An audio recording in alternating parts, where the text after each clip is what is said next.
মাঝখানে। শুধু তাই নয়, আমি চিন্তা করলাম আর এক খতম করুক, আর এক খতম তেলাওয়াত করুক, এখনই পেটের বেদনা ভালো হয়ে গেলে ও তো আর থাকবে না, আল্লাহর কোরআন শোনা হবে না। এই मेरी दुनिया मेरी जन्नत मुस्तफा के नाम से, मेरी दुनिया मेरी जन्नत मुस्तफा के नाम से। शरीफ अल्लाहुम्मा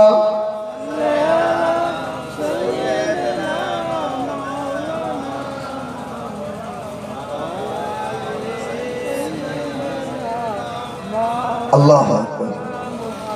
अल्लाहुम्मा सल्ली अला सय्यिदना।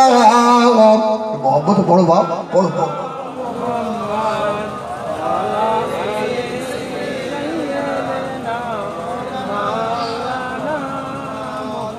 আমার দিনদার ইমানদার ভাইরা, এই জন্য বলবো আল্লাহর কোরআন অন্তত শিখে নেন।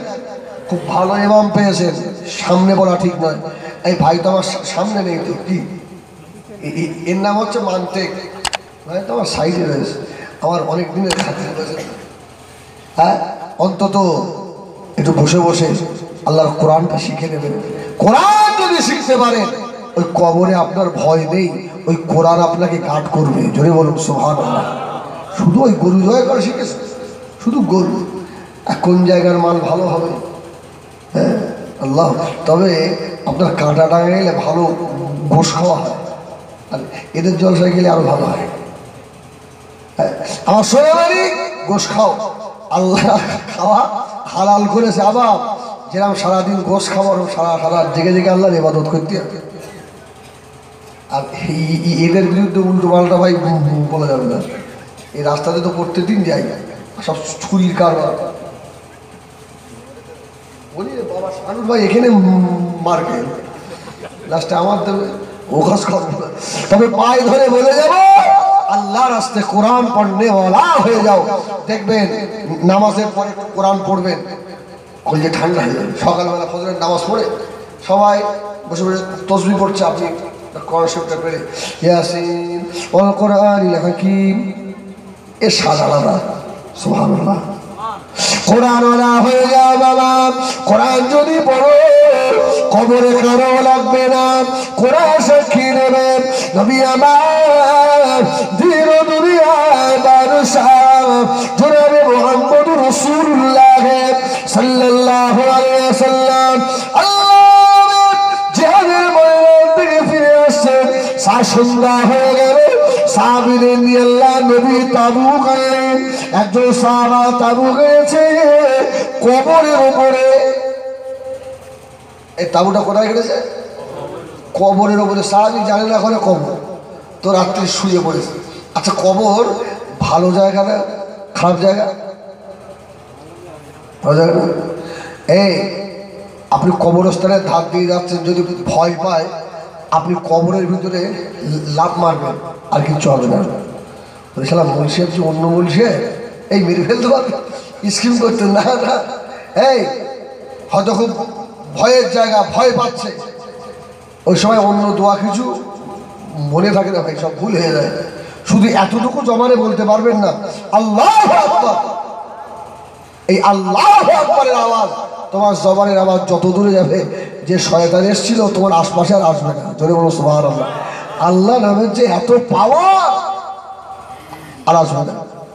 তো সাহাবী কবরের উপরে জায়গা করেছে, তো শুয়ে বসে সারা রাত সাহাবী শুনছে কবরের ভিতর থেকে, মাটির তলদেশ থেকে একটা কোরআন তেলাওয়াতের আওয়াজ আসছে। জোরে বলুন সুবহানাল্লাহ।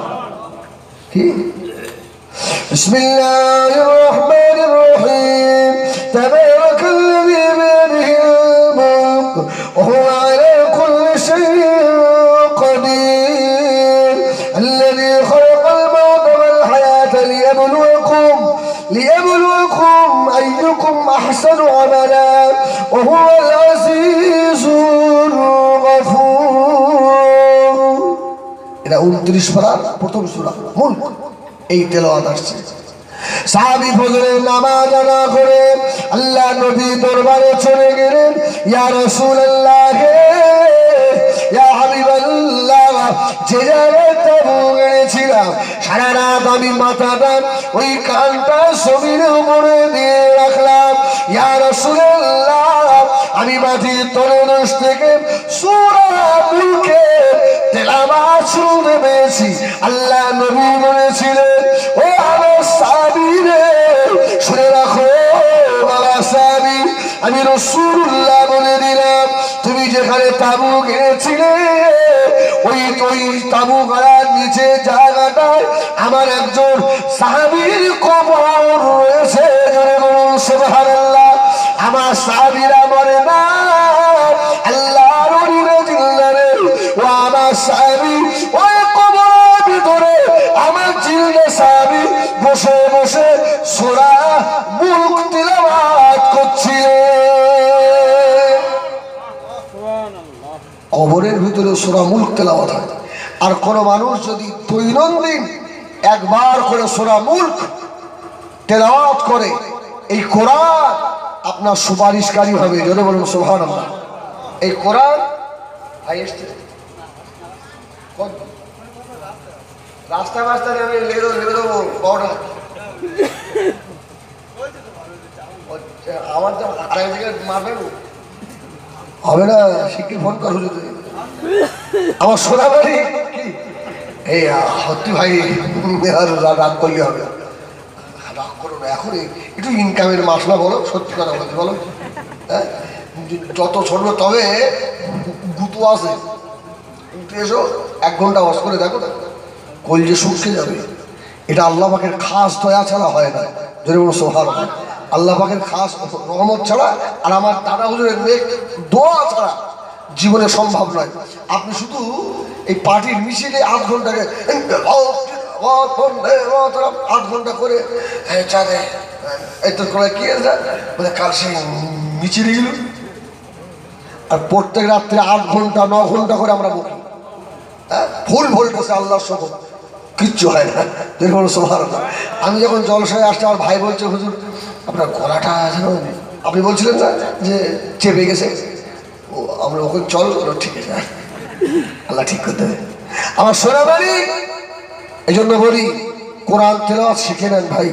এই কোরআন তেলাওয়াত শোনার আগ্রহ যারা মারা গেছে তারা কবরের ভিতর থেকেও আল্লাহর কোরআন শোনার আগ্রহ পেশ করেছে। জোরে বলুন সুবহানাল্লাহ। মারা গিয়েও কোরআন শোনার আগ্রহ পেশ করেছে। পৃথিবীর সব থেকে ভালো কোরআন পড়তে পারে আপনার কোন দেশের মানুষ বলতে পারবেন? বলতে পারবেন কোন দেশের মানুষ? মিশরের লোক। ওই জন্য মিশরের যিনি বিশ্বকারী, তার বাড়ি কোথায়? মিশরে। কারি আব্দুল বাসেত। ওরা যেমন সুন্দর কোরআন পড়তে পারে তেমন রাগী। ওদের হাতের নকশা বড় বড় হয়, বাঘের মতন গর্জন ওদের। ওই মিশরে একজন হাফেজ ছিল, হাফেজ খালেক মিস্ত্রি। হাফেজ খালেক মিস্ত্রি পেটের যন্ত্রণা হচ্ছে তো যাবে কোথায়? ওষুধ খেয়ে ভালো হয় না। আল্লাহর ওলির দরবারে গিয়ে তো 1 খতম কোরআন তেলাওয়াত, 1 খতম কোরআন তেলাওয়াত হয়ে গেছে, যন্ত্রণা বাড়ছে, আর 1 খতম, আবার দোয়া করে আরো যন্ত্রণা বেড়ে যাবে, আবার 1 খতম আরো বেড়ে গেল। মিশরের লোক রাগি, একটা লাঠি নিয়ে আল্লাহর ওলির দরবারে দুমদাম মার। বলে এতদিন ভাবতাম আল্লাহর ওলিরা মরে না, আজ থেকে ভাবছি সব শেষ হয়ে গেছে, বেঁচে নেই কেউ। বলে আমার যন্ত্রণা ভালো হয় না। আহা, হাফেজ খালেক মিস্ত্রি বাড়ি চলে এসছে, রাত্রে শুয়ে আছে, ঘুমিয়ে পড়ে আল্লাহর তরফ থেকে ঘুম এসে গেছে। হাফেজ খালেক মিস্ত্রি বলছে, আমি ঘুমের ঘরে স্বপ্নে দেখছি যে পাহাড়ের ধার দিয়ে একজন সুন্দর নূরওয়ালা মানুষ আসছে, তার গায়ে কিছু নেই, আর আমি হাফেজ খালেক দাঁড়িয়ে রয়েছি। মানুষটা এসে বলছে, খালেক রে, এই হাফেজ খালেক, আমাকে এতবার মারলি, আমাকে এতবার মারলি খালেক, আমার পিঠটা দেখ, আমার পিঠটা দেখ, আমার পিঠে সব দাগ হয়ে গেছে। হাফেজ খালেক মিস্ত্রি রহমাতুল্লাহ বলে, আমি সে পাটাকে জড়িয়ে ধরেছি, হুজুর বেয়াদবি মাফ করে, আমি যন্ত্রণা সহ্য করতে পারছিলাম না, 3 খতম কোরআন শুনিয়েছি, আরো যন্ত্রণা। আল্লাহ নবী জবাব দিয়েছিলেন, ওয়াপস খালে তুমি জানো না তোমার সবারে কোরআন তেলাওয়াত এত মধুর এত সুন্দর লাগছিল, আমি আল্লাহ নবী কবরে বসে বসে আল্লাহর কোরআন শুনছিলাম। ধরে বলুন সুবহানাল্লাহ। ও হাফেজ খালে শুধু তাই নয়, আমি চিন্তা করলাম আর এক খতম করুক, আর এক খতম তেলাওয়াত করুক, এখনই পেটের বেদনা ভালো হয়ে গেলে ও তো আর থাকবে না, আল্লাহর কোরআন শোনা হবে না। এই জন্য আমি তোমার জন্য আল্লাহ দরবারে দোয়া করি না। তবে হাফেজ খালে এতবার বললি আমার সমস্ত পিঠটা আর দাগ হয়ে গিয়েছে। আল্লাহ হযরত হাফেজ খালেক মিশরি বলেন, আমি ওই স্বপ্নের ভিতরে আল্লাহর নবীর পা দুটোকে জড়িয়ে ধরেছি, হুজুর বেয়াদবি মাফ করুন, বেয়াদবি ক্ষমা করুন, আর জীবনে এ ভুল আর করব না। হাফেজ খালেক মিশরি বলেন, ঘুম ভেঙে গেল, ঘুম থেকে উঠে দেখি আমার পেটের যন্ত্রণা আল্লাহ পাক ভালো করে দিয়েছে।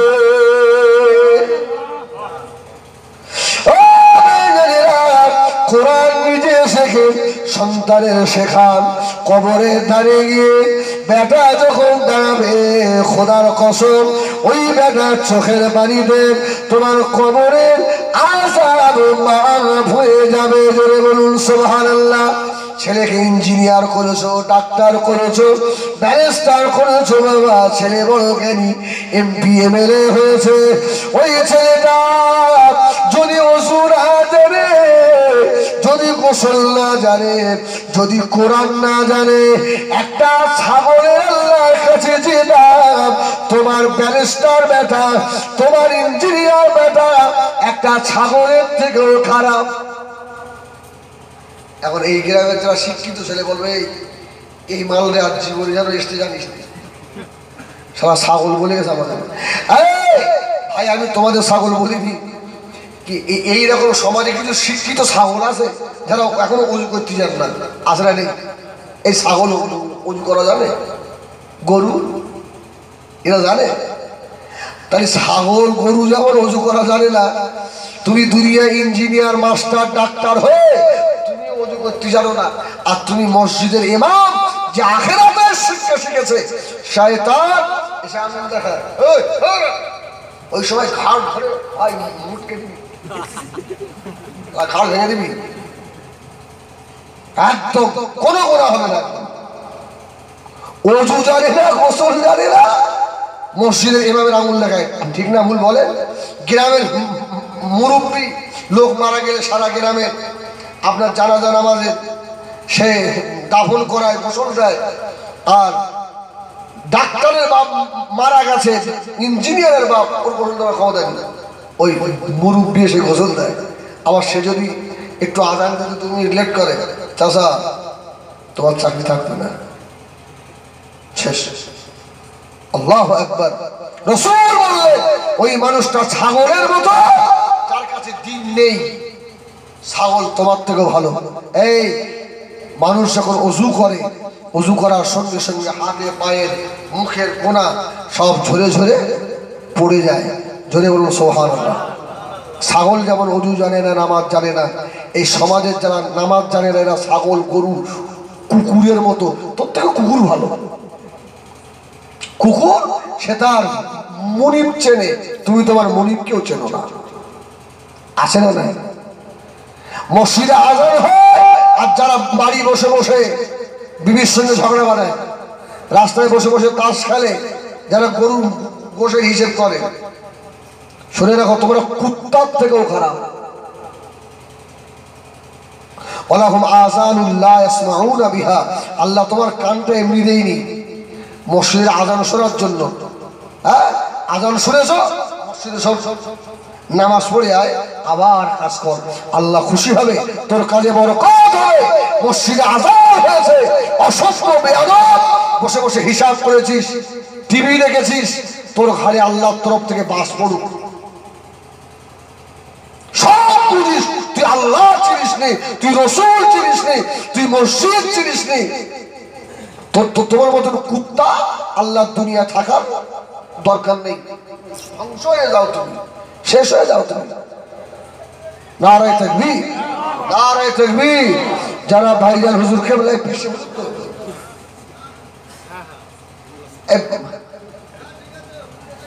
যারা ভাইজান হুজুর কেবলা এই জোরে দাও না তাকবীর। আমার তো খুব খুশি, তাহলে আমার ছুটি এর মাল্যবার বলাও। আল্লাহু আকবার, নারায়ে তাকবীর। এই আপনারা রাগ করছেন নাকি? এই কাটাঢাকার যুবক ছেলেরা মুরব্বীরা খুব ভালোবাসে বলে হয়তো দুটো কথা আবেগে বার হয়ে গেছে। শোনা মানে ক্ষমা কর দিস, আল্লাহর কে যেন মাধ্যম দিস নে, কিন্তু সবসময় তাই। হ্যাঁ, আমার তোদের ভাই, আমি তোদের ভাই, এই জন্যই বলছি তুই যেন জাহান্নামী না হোস। আমার আপনার নবী, দয়া নবী জনাবে মুহাম্মদুর রাসূলুল্লাহ সাল্লাল্লাহু আলাইহি ওয়াসাল্লাম সারাদিন দিনে দাওয়াত দিয়ে নবী আমার চাচা আবু জাহেলের ঘরে দরজায় গিয়ে দাঁড়ালো। চাচা আবু জাহেল আল্লাহ নবী ডাকতে লাগলেন, ও চাচা যান।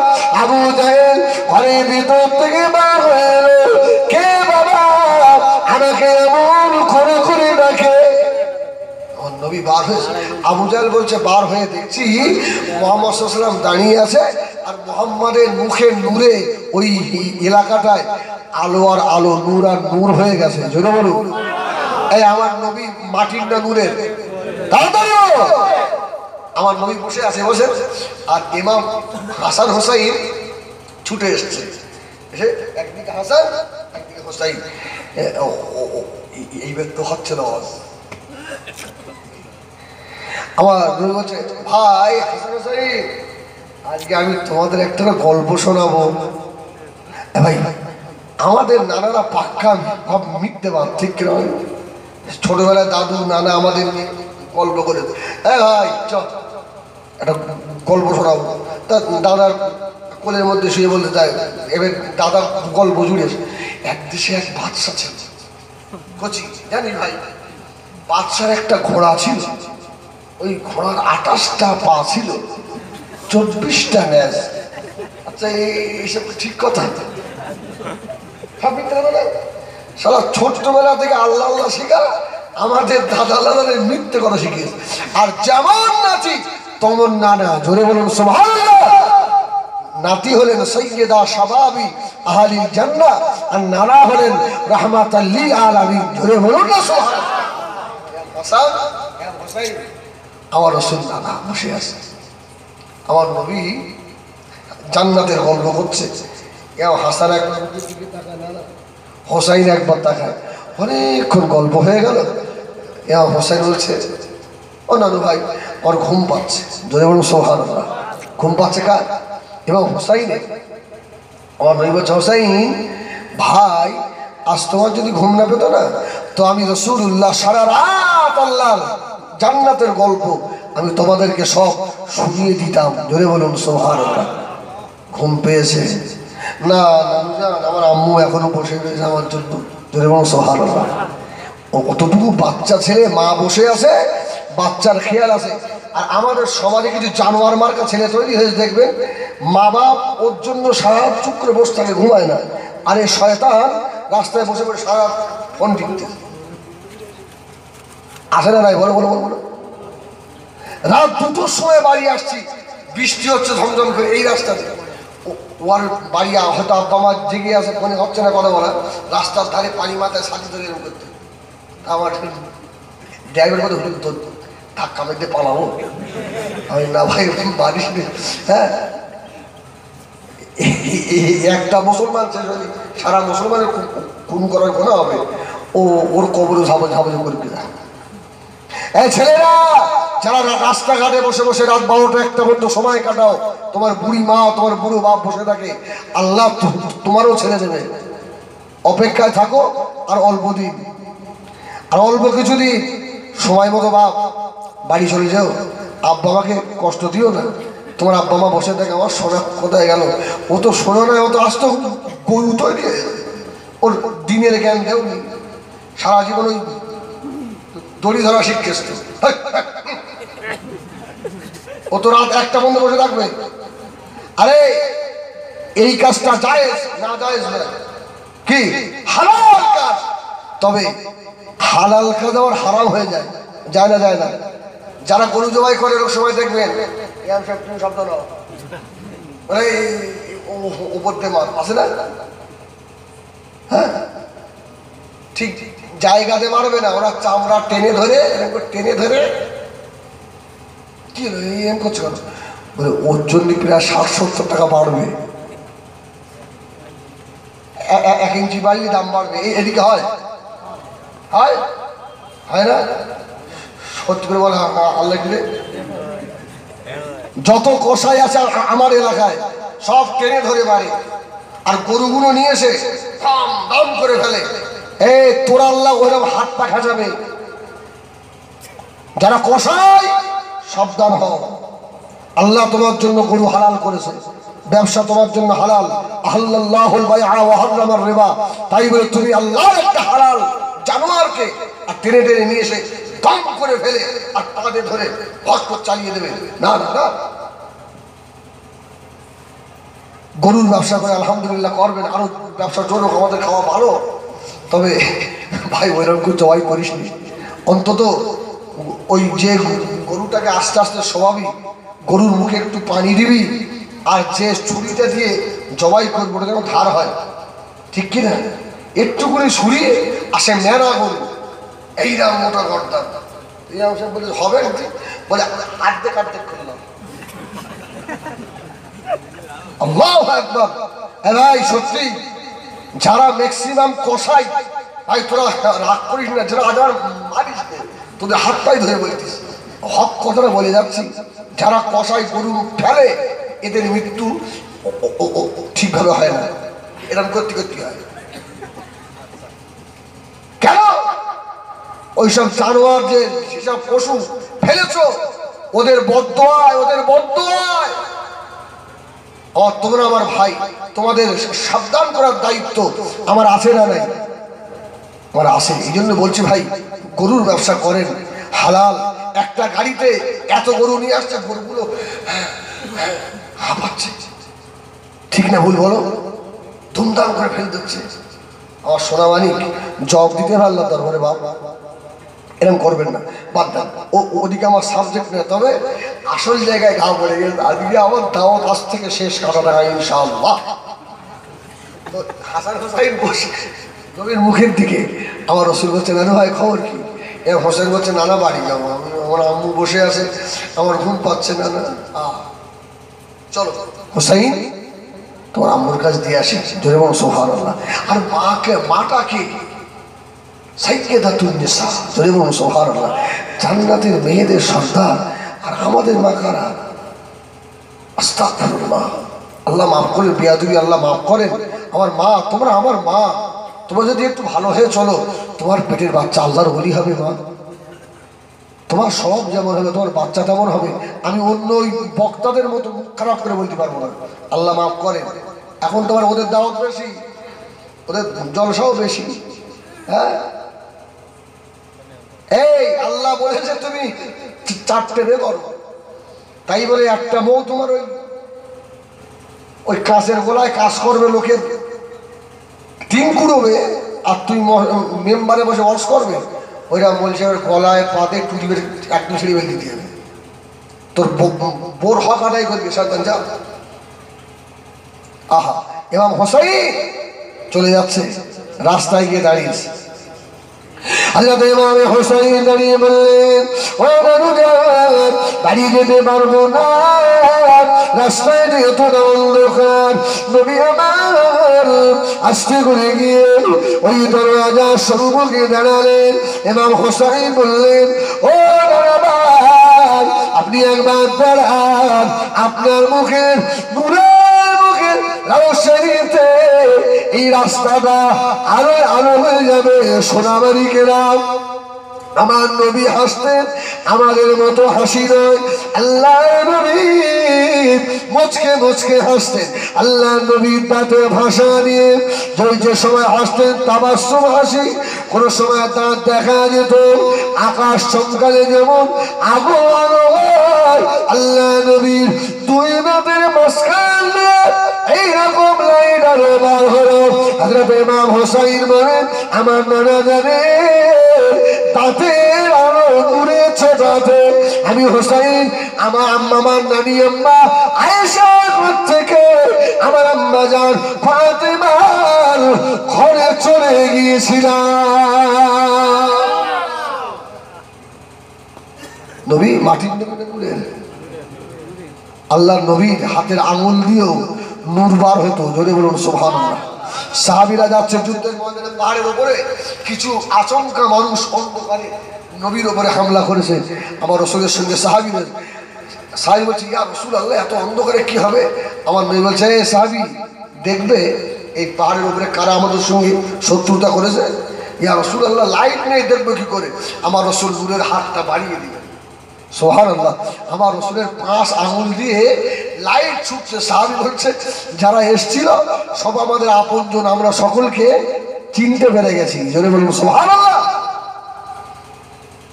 কোন নবীর উম্মত আপনি ভাবতে পারছেন না? আবু জাহেল বলছে ঘরটা নূর হয়ে গেছে। আল্লাহ নবী দিন দুনিয়া বাদশাহ হাবিবুল্লাহ জনাবে মুহাম্মদুর রাসূলুল্লাহ সাল্লাল্লাহু আলাইহি ওয়াসাল্লাম নবী আমার চাচাদেরকে ডাকলেন। চাচা আবু দেখেন ওই জায়গায় দাঁড়িয়ে ছুটে ছুটে ভাতিজা কি খবর? আল্লাহ নবী বলেন, ও আমি এসেছি আপনাকে জাহান্নাম থেকে জান্নাতে দিয়ে দেবো, তাই একবার কলমাটা পড়ে নেন, আমি আপনার জামিনদার হয়ে যাব। ও আমার ভাইজানেরা, আমার নবী তীর গো, নবী আমার শির গো। আল্লাহ নবীর জামার কলারটাকে আবু জাহেল চেপে ধরেছে। আহ মাহারা নবী, এতিম ছেলেটা চাচাজানের মুখের দিকে ফেল ফেল করে তাকাচ্ছে। জোরে বলুন সুবহানাল্লাহ। চাচা আমাকে মারবেন? চাচা, আচ্ছা এইরকম যদি কেউ বলে ভাইপো না হলেও তার উপরে মায়া হবে না? হবে না? আমাকে মারবেন? আবু জাহেল বলল, কি খবর? এত সাহস তোকে কে দিল আমার বাড়িতে আসা? ও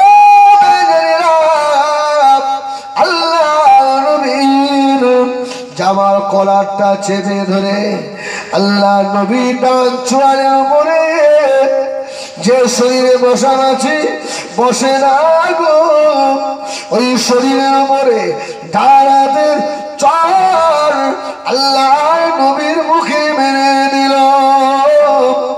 নবী আমার নূরে হাত মুবারক মুখের উপরে দিয়ে আল্লাহ বলেছি, আল্লাহ আমার দুনিয়ায় কেউ নাই, আল্লাহ বেটি এতবার আমাকে মারে। চাচা যারা একবার কলমাটা বলুন। চাচা আবু জাহেল শুনল না, বাবাদের চোর আল্লাহ নবীর বাবু চোরের উপরে মেরে দিল। নবী আমার দুটো হাত দিয়ে মুখে দুই সাইড চেপে ধরে কাঁদছে কাঁদছে আর বলছেন, চাচা যান আজকে যদি আমার মা দুনিয়ায় বেঁচে থাকতো আপনি আমাকে এত মার মারতে পারতেন। দুনিয়া আমি সারাদিন কি খেয়েছি কেউ খবর নেওয়ার আমার নাই, তার উপরে এত জোরে আমাকে মারলেন। আল্লাহ নবী কাঁদতে কাঁদতে চাচা আমির হামজা ঘরের ভিতরে ঢুকে গিয়েছে। আমির হামজার বিবি দূর থেকে তাকাচ্ছে, বাবা মুহাম্মদ মুখে হাত দিলে কেন? বাবা কি হয়েছে তোমার?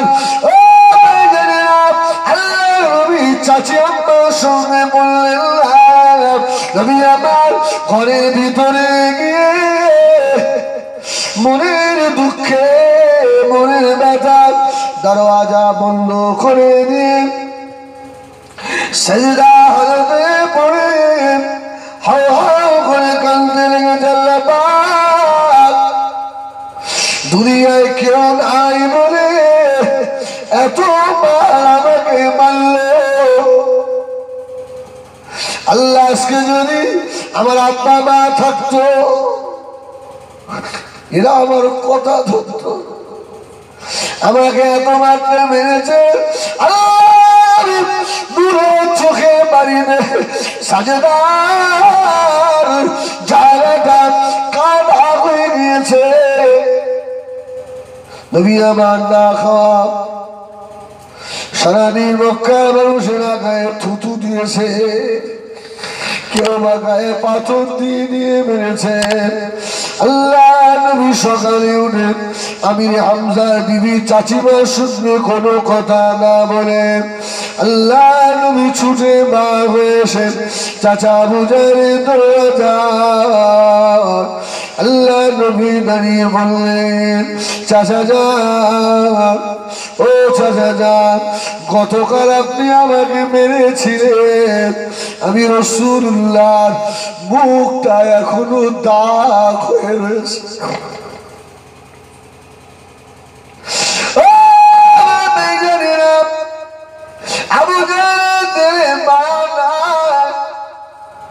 আল্লাহ নবীকে বলল, কি খবর বাবা, কি মনে করে রে বাবা? আমার নবী বলে, চাচা যান আর আমাকে মারবেন না। আল্লাহ নবীকে দাঁড় করিয়ে পিছনের জামাটা উঁচা করালো। নারাই তাকবীর।